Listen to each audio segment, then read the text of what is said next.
Birinci avzorumuz kuyaş paneli boladı.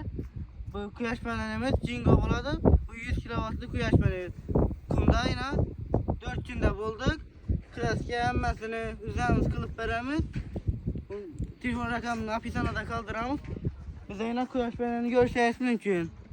100 kW 590 volt görüşmeniz mümkün. 590 volt.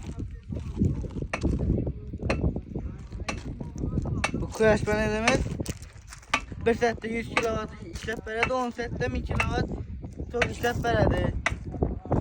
Kuyaş panelimiz süratli. Kuyaş panellerine hem de göremez bir yandan. Kuyaş panelimiz Jingo bu. En süratli kamyon bak nasıl. Bize kuyaş paneline size usulda kılıp veremiz. Kilovatları çeklenmeyen kuyaş panelimizni. Telefon kılavar size. Sol kelerine gelen olsak, projekt boyunca işlengen müstehkem. Farklı oryantta kullanılan uzun bot kaykileri ve neler bile işlengen uzun davut işlep çıkarılan yumurda müstehkem kırıp kullanılan mersefler şu bilen müstehkemet veremiz.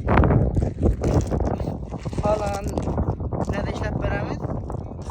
Bakla usulda işlep veremiz. Bu kuyaş panelimiz en yaxşı kuyaş panelden boladı.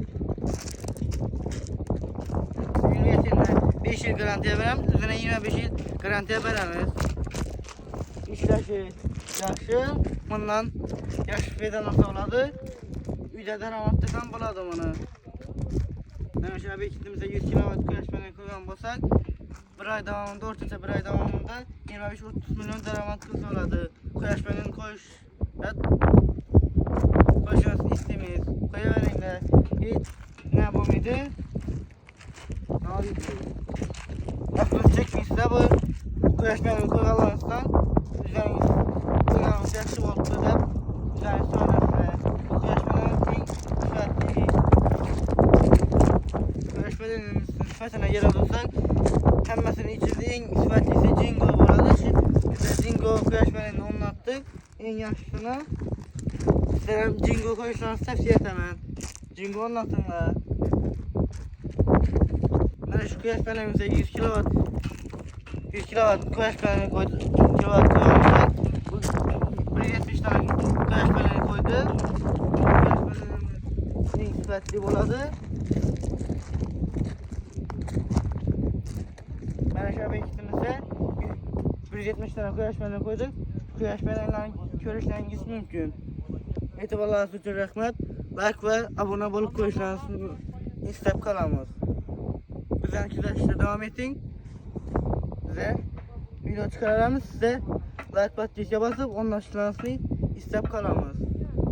E'tiborlaringiz uchun rahmat.